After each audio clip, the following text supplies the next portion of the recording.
Assalamualaikum warahmatullahi wabarakatuh.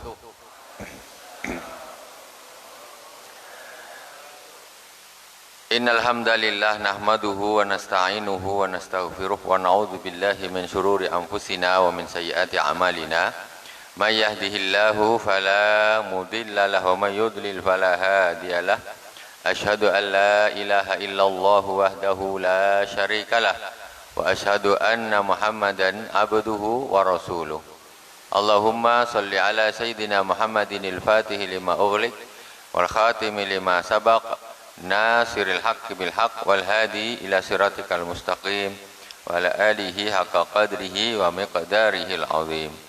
Allahumma salli ala sayyidina Muhammadin tibbil qulubi wa dawaiha wa afiyatil abdani wa shifaiha wa nuril absari wa diyaiha wa ala alihi wa sahbihi wa sallim. Kaum muslimin dan muslimat di mana saja berada yang dirahmati Allah Subhanahu wa taala, orang tua kami jamaah Masjid Al-Hikmah yang dirahmati Allah Subhanahu wa taala, ibu-ibu, adik-adik semuanya yang dirahmati Allah Subhanahu wa taala. Hari ini kita masuk kajian Risalah Al-Muawanah yang kedua, yaitu kajian tentang tasawuf karya As-Sayyid Abdullah bin Alawi Al-Haddad. Sudah kita mulai kemarin majlis jalsa yang pertama, kemudian sekarang kita masuki untuk jalsa yang kedua atau bagian yang kedua. Kemarin kita sudah masuk kepada faslun. Bismillahirrahmanirrahim.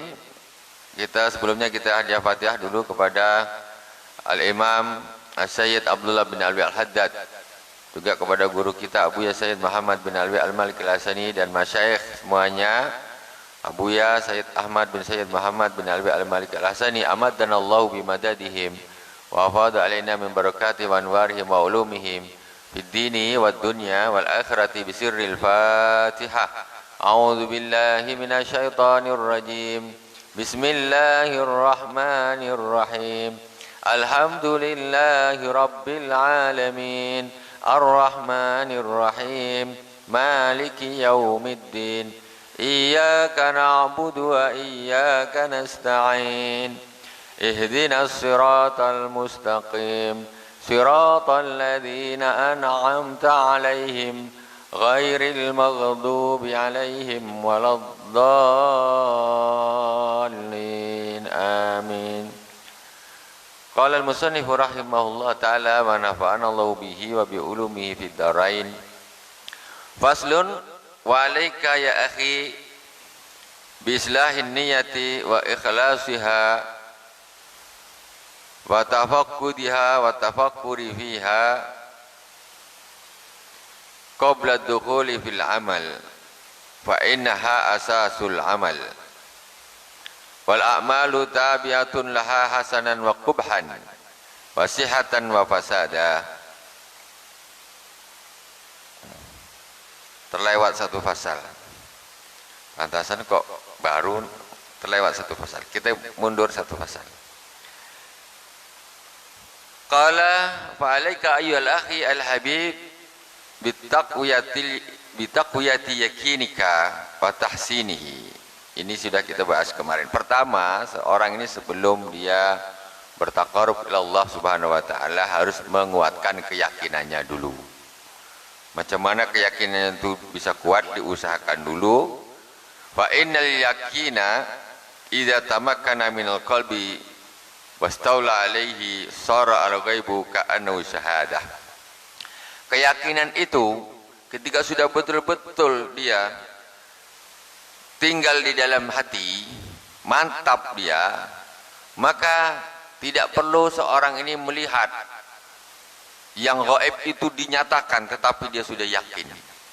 Maksudnya aku tak perlu melihat, aku dah yakin. Umpamanya ada orang bilang dengan kita, ya siapa ya di sini ya, Tasrim, kata dia, itu di rumah saya ada tamu, jadi saya tak bisa datang. Ada orang yang jujurlah.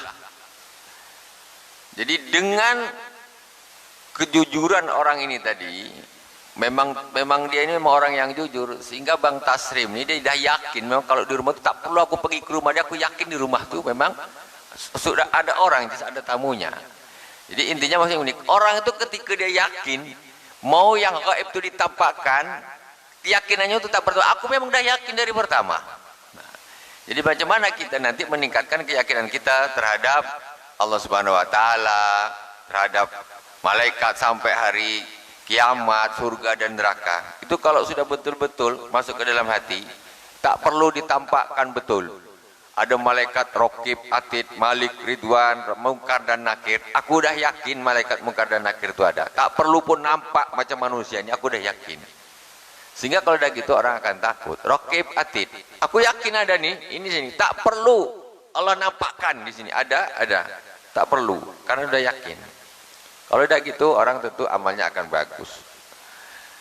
Wa inda dzalika yaqulu al-mukin kama qala Ali karamallahu wajhah law kusifal qita masdatu yaqina.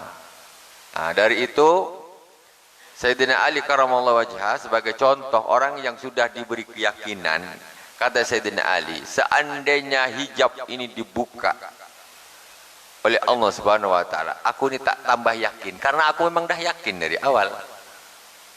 Umpamanya kok Allah Subhanahu Wa Taala membuka hijab langsung, kita dibuka hijab kita sehingga kita bisa melihat malaikat di sini, adalah malaikat Raqib, malaikat Atid. Kita pergi ke kuburan, waktu kita mengiring jenazah, kita tinggalkan, langsung kita terdengar suara malaikat ditanya, "Man rabbuka?" Allah buka hijab.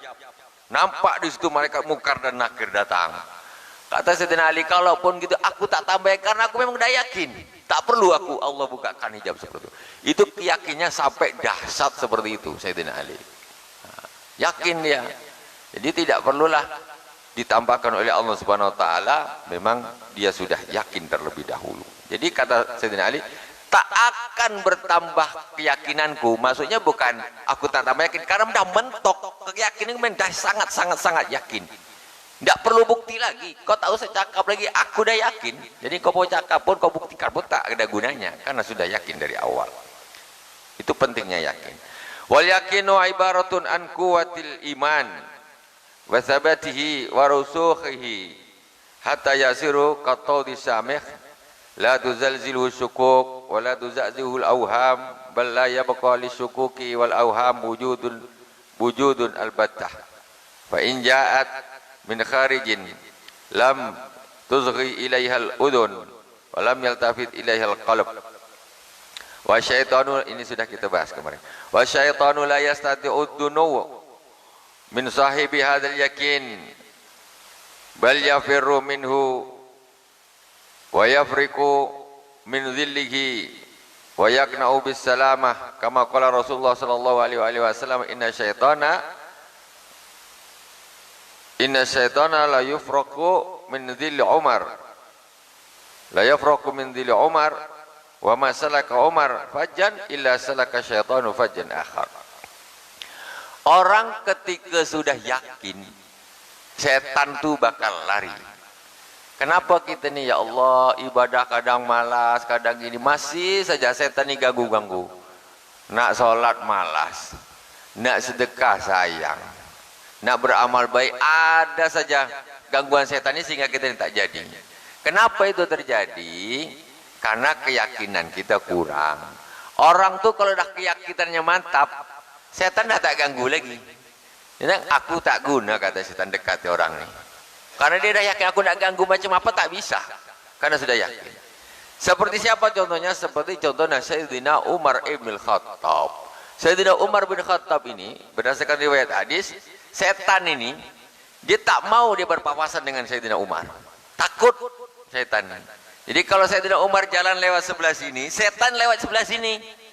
Tak mau dia berpapasan. Setan itu lari, takut dari seorang hamba Allah Subhanahu wa taala yang sudah keyakinannya sudah sempurna. Setan lari, tak mau dia, takut. Karena pun mau dekat mau ngapain lagi, dah tak ada gunanya. Tak ada gunanya. Akhirnya setan ketakutan. Wa yuqawil yaqinu wa yusinu wa yahsunu bi asbabin. Nah, sekarang macam mana keyakinan itu bisa ada, bisa kuat?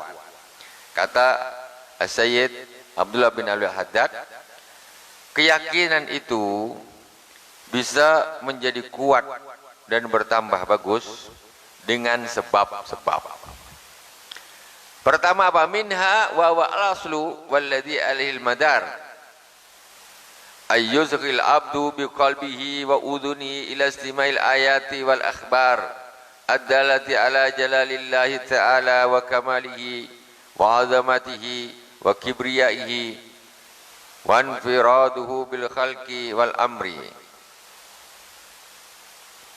wa sultanu wal qahru wa ala sidqir rusuli wa kamalihim wa ma ayyadu bihi minal mu'jizati wa ma halla bima'anidihim min anwa'il uqubati wa ma warada fil yaumil akhir min ithabatil muhsinin wa mu'aqabatil musiin. Pertama, keyakinan itu bisa menjadi kuat. Macam mana kita bisa yakin betul Allah itu ada, iman kepada malaikat, kepada nabi, kepada rasul, hari kiamat, qada qadar. Macam mana? Pertama yaitu al-aslu. Pertama ini pokok orang tuh bisa yakin, yang paling pokok yang harus dilakukan yaitu dengan yuzghil abdu biqalbihi wa udhunihi. Hendaklah dia ini mendengarkan, memperhatikan dengan betul dengan hatinya dan telinganya, mendengar ayat-ayat Allah Subhanahu wa taala dan hadis-hadis Rasulullah sallallahu alaihi wasallam. Pertama, orang ini yakin ini bisa bertambah, dia harus dengarkan, telinganya dengarkan Al-Qur'an. Hatinya juga dengarkan hadis-hadis Rasulullah. Kita ngaji apa Al-Qur'an, kita ngaji tafsir atau kita di kitab-kitab yang di situ ada Al-Qur'annya, ada hadisnya, didengarkan betul. Ayat-ayat Al-Quran itu nanti yang akan menimbulkan keyakinan di dalam hati kita. Hadis-hadis Rasulullah itu yang akan menimbulkan keyakinan di dalam hati kita. Orang kalau jauh dari majelis taklim, jauh dari majelis-majelis Al-Quran, jauh dari majelis-majelis hadis Rasulullah sallallahu alaihi wasallam, imannya lemah. Karena dia macam cas, macam charger. Al-Quran ini macam charger di dalam hati kita. Hadis-hadis Rasulullah. Makanya penting kita belajar Al-Quran dan hadis-hadis Rasulullah SAW. Dengarkan dengan betul-betul, bukan tak betul-betul. Al-isgha, dengarkan dengan seksama, bukan hanya sekedar dengar saja. Adalah ala jalalillahi wa kamali wa azamati, yang mana Al-Quran itu menunjukkan, mengabarkan tentang keagungan Allah, ya, kesempurnaan Allah Subhanahu wa taala, sifat-sifat Allah Subhanahu wa taala, ya, keagungan Allah, kekuasaan Allah, wa sultan wal qahr.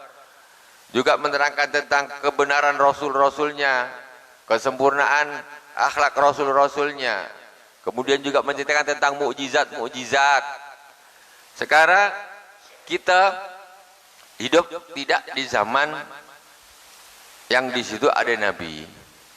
Kalau dulu, contoh di zaman Nabi Saleh alaihissalam umpamanya. Di zaman Nabi Saleh alaihissalam ada satu mukjizat. Apa mukjizatnya? Ada onta keluarnya dari batu. Contoh. Itu kan hal yang mustahil. Tapi itu terjadi. Maksudnya dengan adanya mukjizat ini, orang jadi yakin. Oh, berarti ini Nabi nih. Kalau tak Nabi tak mungkin dia bisa. Itu. Isra Mi'raj. Isra Mi'raj itu sampai sekarang itu belum bisa orang melakukan hal tersebut. Yaitu kalau dari mana nih, dari Mekah ke Palestina orang bisa naik pesawat jet cepat bisa ke sana. Tapi kalau dari Baitul Maqdis ke Sidratul Muntaha sampai sekarang itu, kalau kita pikir-pikir tak masuk akal. Tak masuk akal, itulah yang namanya mukjizat. Jadi akal ini, menurut akal ini memang tak masuk.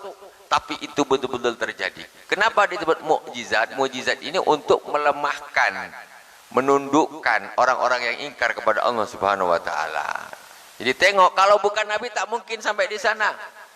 Zaman sekarang biar orang kalau kecepatannya menempuh perjalanan itu di udara itu bisa terbakar begitu cepatnya. Rasulullah menaiki burak kayak apa cepatnya. Itu kalau kita pikir sekarang, Pak, iman kita bisa uji lah. Coba kita pikir, ada orang dari Palestina terbang ke langit.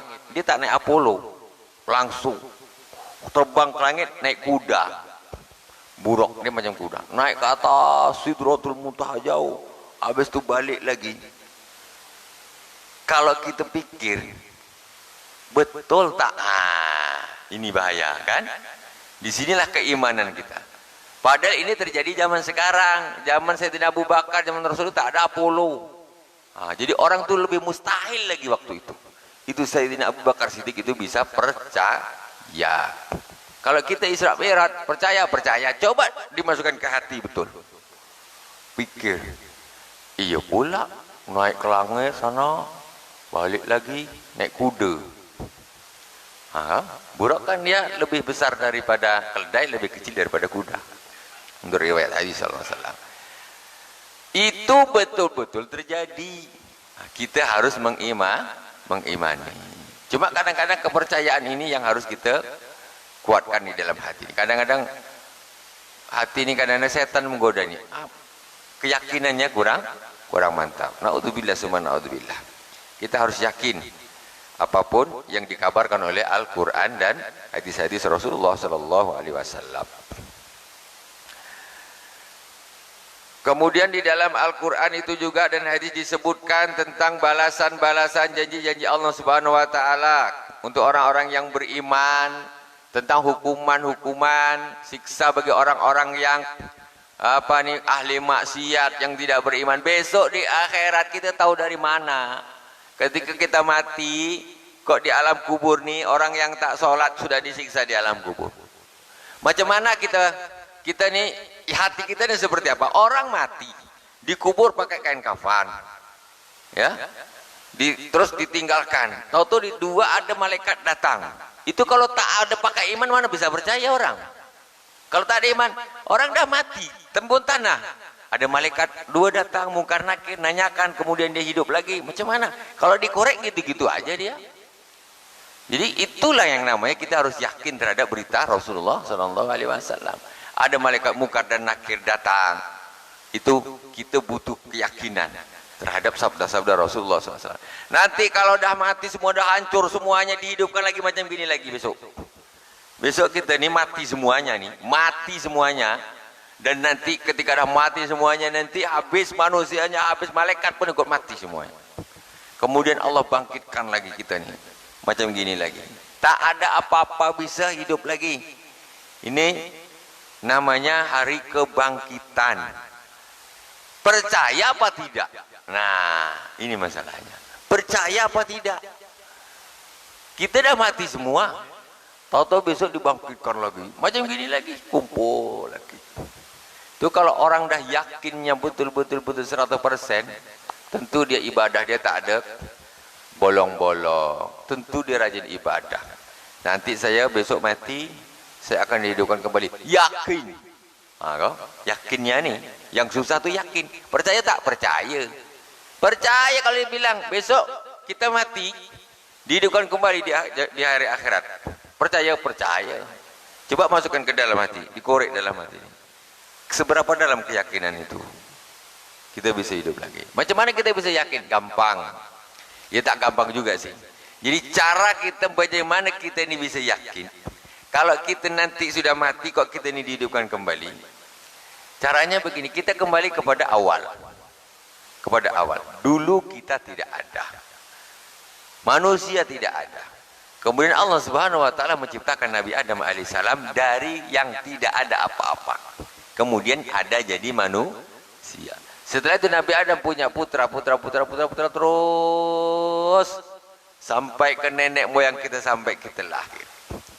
Aslinya tidak ada, jadi ada. Besok di akhirat apa susahnya bagi Allah Subhanahu wa taala? Orang kita dulu asalnya ini tak ada apa-apa kok. Mana ada apa-apa dulu? Tak ada kambing, tak ada lembu, tak ada kuda, tak ada semuanya, tak ada kucing, tak ada semua, tak ada. Siapa yang menciptakan kucing coba? Ada manusia bisa menciptakan kucing? Tak ada ceritanya. Ikan, seekor ikan, ikan lome. Ada yang bisa bikin ikan lome, Pak? Tuh. Mana ada? Tak ada yang bikin ikan lome. Nah, itu mesti dulu aslinya ini tak ada. Tapi kok bisa ada? Nanti kita di akhirat kita tak ada, kemudian Allah akan mengadakan kembali. Bahkan istilahnya kalau apa ini namanya untuk hari kebangkitan itu, ya, itu justru sudah ada, misalnya bibit-bibitnya ini dah ada. Kalau dulu tak ada pakai bibit, Nabi Adam tak pakai bibit, tahu-tahu Allah menciptakan begitu saja. Jadi bukan hal yang apa sulit bagi Allah Subhanahu wa taala. Jadi gitu. Cuma bagi kita itu butuh perjuangan untuk memasukkan keyakinan itu di dalam hati kita. Makanya banyak orang ingkar, orang-orang komunis dia kan ingkar. Ingkar terhadap adanya Tuhan.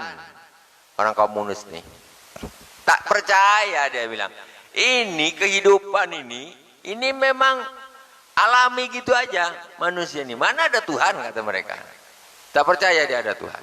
Kita orang beriman. Macam mana kita percaya ada Tuhan? Pertama tadi kita dari Al-Quran dan hadis Rasulullah SAW. Ini kita dengan Al-Quran dan hadis inilah kita menjadi orang yang beriman. Jadi ada kisah Sayyidina Al-Imam Abu Hanifah.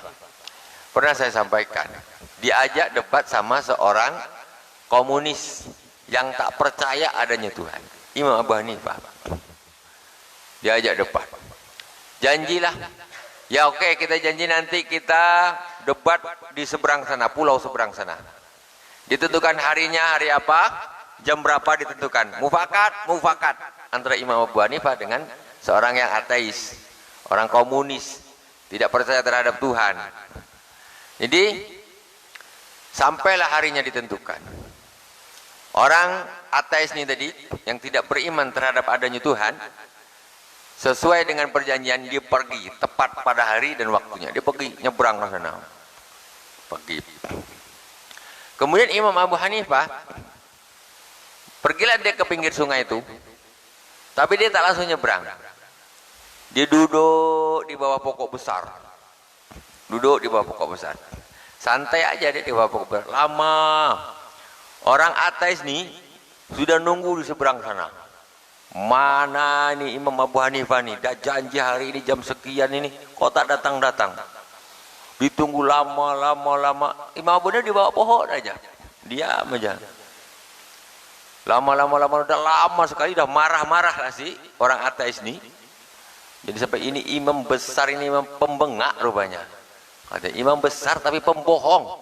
Udah janji kok tak datang. Akhirnya dah lama Imam Abu Hanifah dah tahu ini mesti orang sana dah marah-marah, dah nyumpah-nyumpah nih. Akhirnya dia kemudian nyebranglah dia pakai perahu. Seberang pakai perahu di sana, ketemu sama orang ateis nih. Ketemu sama orang ateis langsung disambut dengan marah-marah. Imam, kita dah janji hari ini jam sekian, kenapa terlambat? Kami sudah nunggu terlalu lama. Kenapa kamu terlambat? Apa kata jawaban Imam Abu Hanifah? Saya tadi di seberang sana tuh, saya duduk di bawah pohon besar. Kenapa kau duduk bawah pohon besar? Aku nunggu pokok besar tuh kapan dia jadi perahu sendiri, kata Imam Abu Hanifah. Jadi aku tunggulah lama, aku tunggu perahu kok pokok besar ini tak jadi perahu. Lama kali. Kata kau ni gila. Kata si orang ateis, mana bisa pokok itu bisa jadi perahu sendiri, katanya. Ternyata imam besarnya orang gila, katanya. Engkau lebih gila lagi, kata si Imam Abu Hanifah. Kenapa? Ini perahu saja dia tak bisa jadi sendiri, apalagi manusia. Engkau bilang tak ada Tuhan, jadi manusia ini dengan semula jadi begitu saja. Jadi mana yang lebih gila? Perdebatan selesai. Imam Abu Hanifah balik. Wah, apa lagi? Baru dia berpikir macam mana ada pokok itu bisa jadi perahu sendiri. Tentu pokok itu ada yang bikin. Itu perahu. Ini manusia nih ha. Siapa yang bisa bikin macam gini? Ada yang bisa bikin? Hah? Darah, ada yang bisa bikin. Kita orang manusia ini bisa bikin mentok kecap. Mentok, tak ada lagi. Mana ada bisa bikin darah? Satu tetes darah tak bisa bikin. Apalagi nak bikin daging, tak bisa. Ini Tuhan yang bikin. Nih, ada manusia yang bisa bikin. Orang cacat apa, ganti plastik, ganti apa. Tetap tidak ada sampai sekarang yang bisa bikin. Nyata, mata macam ini. Macam mana kok bisa melihat benda macam gini, kok bisa melihat dulu? Ini kulit nih Pak, nih. Macam mana dia kok bisa mendengar? Ini dengan ini sama model dia. Tapi ini untuk bau, untuk apa, mencium bau, ini lain pula. Radio dengar dari sini. Kalau radio taruh sini, mana dengar? Radio taruh depan salah, taruh sini. Siapa yang alat dia apa di dalam? Ini mesti ada Tuhan yang membuat. Ya, di situ ada keyakinan kita. Kadang-kadang kita ini itulah. Ini namanya tafakur. Tafakur, kita berpikir. Yang tafakur seperti ini bisa menguatkan keimanan kita kepada Allah Subhanahu wa taala. Yakin. Kambing, lembu. Jangan nengok kambing, nengok jenggot dia aja. Nengok kalau kurban. Oh, ini besar, ini kecil. Tapi kita tak pernah bertafakur kepada Allah Subhanahu wa taala. Tafakur. Ini lembu ini macam mana dia bisa jadi hidup? Macam mana dia? Awalnya macam mana? Nah, itu mesti akan kembali kepada sosok satu zat yang maha luar biasa. Ya, maha luar biasa yang bisa menciptakan segalanya. Besok di akhirat kita akan dihidupkan kembali. Itu bukan hal yang susah bagi Allah Subhanahu wa taala. Karena Allah di dunia ini dah bikin kambing, dah bikin sapi, dah bikin ikan, dah bikin semuanya jadi bagus semuanya. Sukses semuanya. Apalagi besok di akhirat. Itu akan terjadi kedua kalinya. Kemudian wa ila kauni hadzal amri kafian fi ifadatil yakini al-isyara bi qouli ta'ala law lam yakfihim anna anzalna 'alaikal kitaba yutla 'alaihim. Jadi sesungguhnya Al-Qur'an dan hadis-hadis Rasulullah sallallahu alaihi wasallam itu sudah cukup menjadikan kita ini mestinya yakin terhadap iman kita terhadap Allah Subhanahu wa taala sampai iman kepada hari akhirat. Itu harus sudah menjadikan dasar kita bisa yakin. Tapi kalau orang itu tak belajar, asik bisnis terus, macam mana keyakinan itu nak datang? Susah.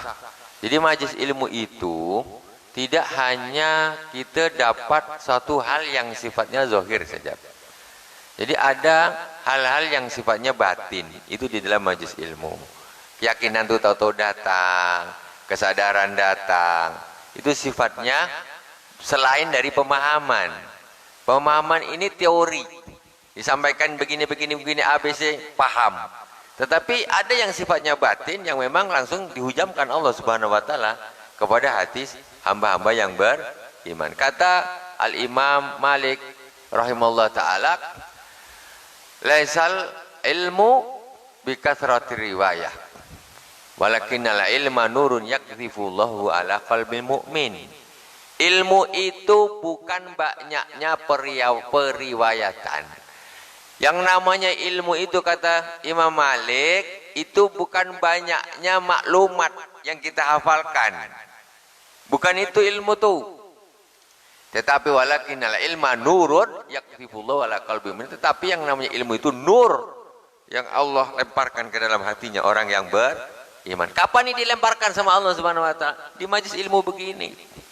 Di majelis ilmu begini, waktu kita membaca Al-Qur'an, membaca selawat, membaca hadis Rasulullah, majelis ilmu. Inilah, disinilah ada transfer.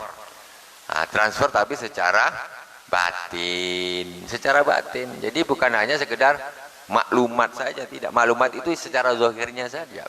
Nah, secara zahirnya saja. As-sawabu atsani ayanzura bi'ainil i'tibar ila malakutis samawati wal ardi wa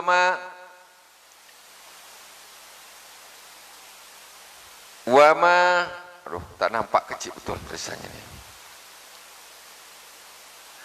Wa ma basallahu fihima min ajaibil masnu'ati wa bada'il mukawwanat. Yang kedua yaitu dengan cara tadi yang pertama, orang itu bisa yakin dengan mempelajari, mengkaji Al-Quran dan hadis-hadis Rasulullah SAW. Yang kedua dengan cara melihat bi'ainil i'tibar, melihat dengan pandangan mengambil satu pelajaran fi malakuti samawati wal ard, kepada malakut sama, semua ciptaan Allah Subhanahu wa taala mulai dari langit sampai ke bumi ini dilihat, dipikirkan. Kita tengok sekarang, duduk temenung kita nengok, pagi-pagi matahari terbit dari sebelah timur, terbit besar matahari, terus dia naik ke atas. Coba dipikirkan, matahari itu kok bisa dia istiqomah, tiap hari dia lewat situ, putar ke sini, balik sana lagi. Tengok tali dia tak ada pun, mana ada tali, penyangga dia tak ada, tapi dia mesti jalan tuh sebesar gitu terus tak pernah meleset. Coba matahari sekali lewat sana, sekali lewat sana, sekali berhenti, sekali ke sana berhenti, pas malam siang terus tak ada malam. Itu kan berarti tidak teratur. Tapi matahari ini disiplin luar biasa. Dia tidak dikasih akal, tapi dia ini ngikut peraturan Allah Subhanahu wa taala. Jadi engkau pokoknya terbit. Terus kecepatannya tetap. Kecepatannya tuh tetap. Ya kan? Coba jangan berhenti. Kacau dunia nih. Ya kan? Padahal tak ada speedometernya, tak ada apa, jalan dia tepat. Nah, jam sekian dia turun. Kita berpikir juga, seandainya lah Allah Subhanahu wa taala ini menciptakan bumi ini tak ada matahari, macam mana?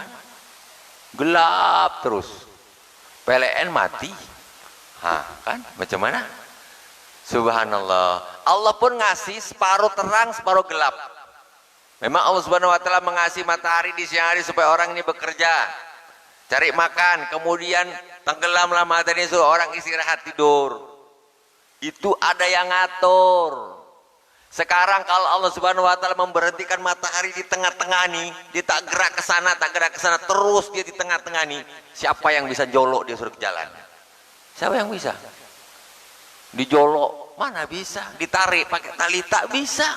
Kita ni cuma nengok aja, ngapalah tak sore-sore, kapan nama aku dah penat nak tidur, makan terus terang terus. Ini ada yang ngatur, kan gitu kita berpikir.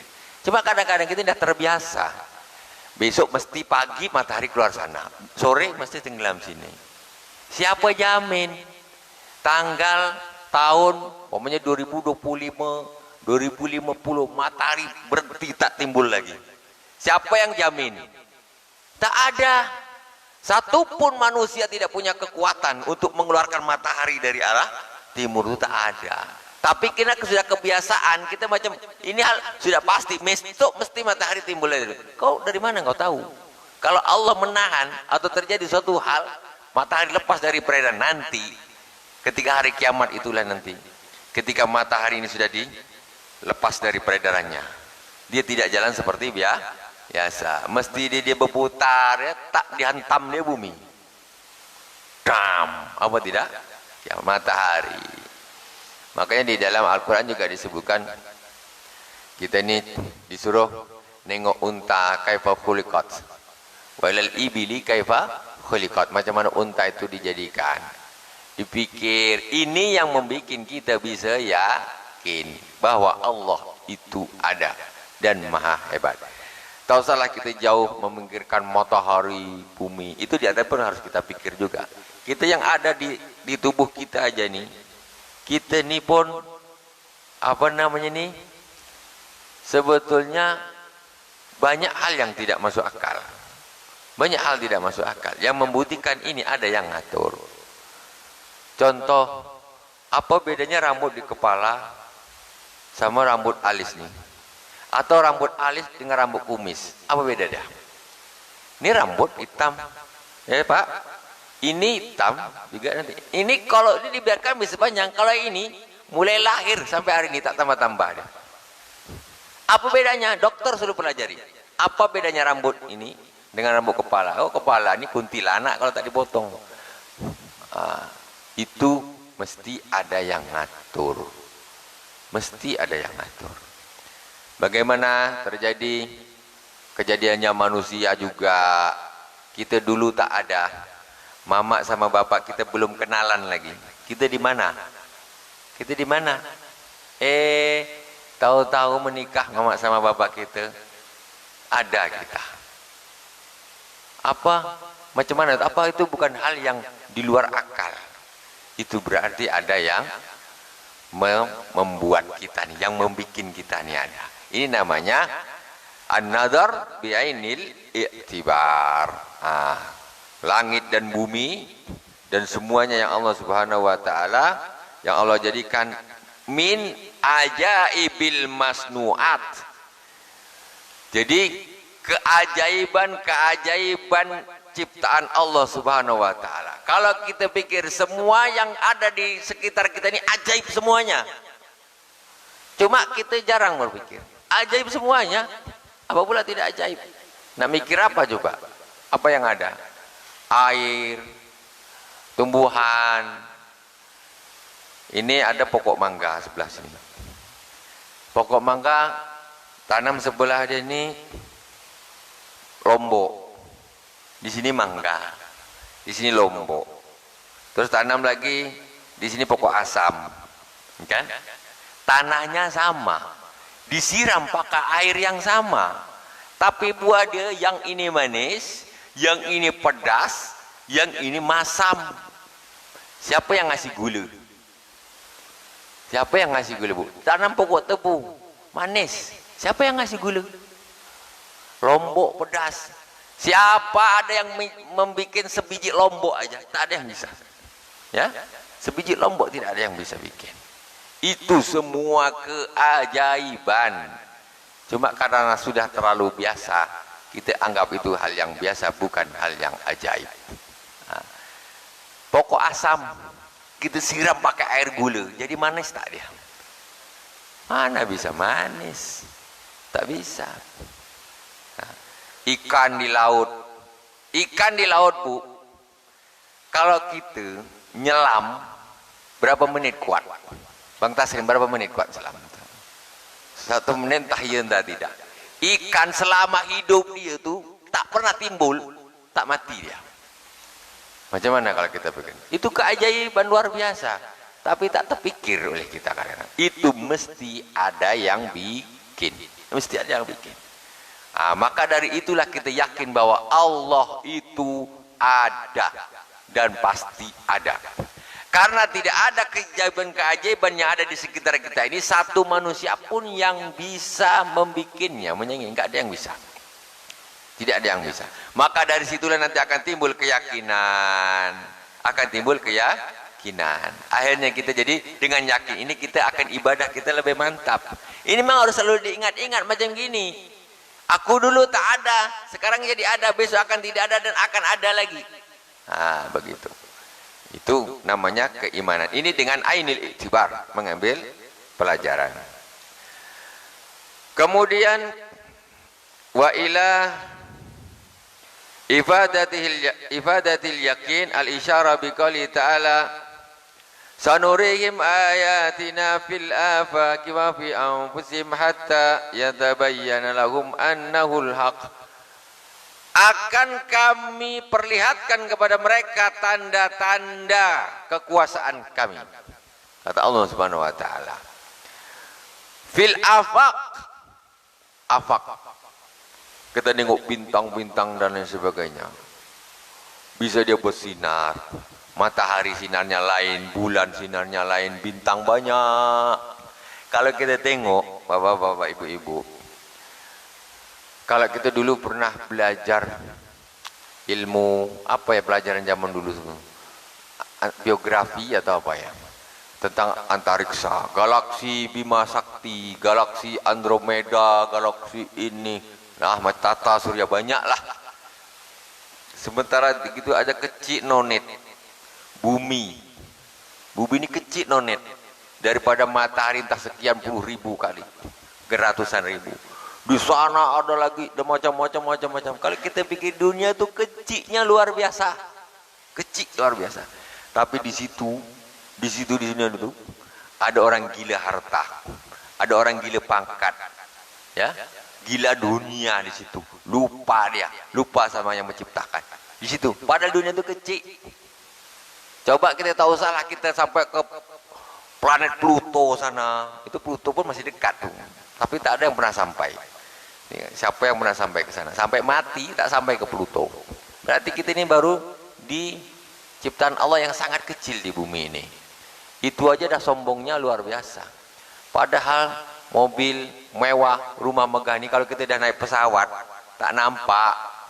Yang orang tergila-gila tersombong-sombong punya rumah bagus, mobil bagus, pangkat tinggi. Kalau kita dah naik Lion Air, dan naik terbang ke atas, tengok dunia ini tambah jauh. Tak nampak pun, mobil Mercy pun tak nampak. Yang orang gila-gila bangga dengan mobil dia Mercy, Alphard, tak nampak kalau dah naik atas tuh. Itu di situ orang sombong. Punya duit di bank, tak nampak banknya pun tak nampak. Sampai ke atas, bumi hanya titik saja. Nah, kita ada tinggal di situ. Dan itu adalah satu di antara ciptaan Allah Subhanahu wa ta'ala yang sangat-sangat kecil sekali. Apabila kita mengambil afak, seluruh afak ini kita lihat. Oh, ternyata kita ini bukan apa-apanya. Jangan sombong. Ya, tak usah tertipu oleh dunia. Ya, tak usah tertipu oleh dunia. Kita ini mati semua nanti.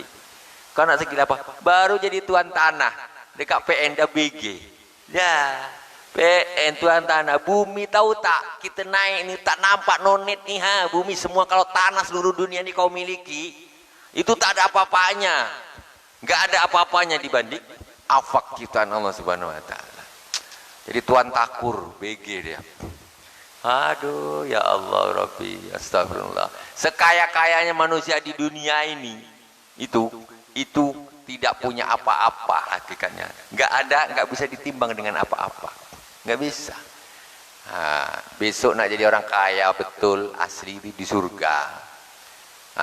Itu baru hidangan dari Allah Subhanahu wa ta'ala. Sekarang ini tipu muslihat dunia itu hanya untuk permainan dunia. Hati-hati, jangan hidup hanya umurnya habis untuk beli mobil, bikin rumah, habis itu meninggal. Dah masuk waktu isya. Alhamdulillahirabbil alamin. Alhamdulillahirabbil alamin. As-sababus tsalis, insyaallah sebab yang ketiga yang bisa menyebabkan kita ini bisa yakin, kita akan lanjutkan di pertemuan yang akan datang. Subhanakallahumma wa bihamdika asyhadu an la ilaha illa anta astaghfiruka wa atubu ilaik. Wa sallallahu ala sayyidina Muhammadin wa ala alihi washabihi wa baraka wasallam. Alhamdulillahirabbil alamin. Wassalamualaikum warahmatullahi wabarakatuh.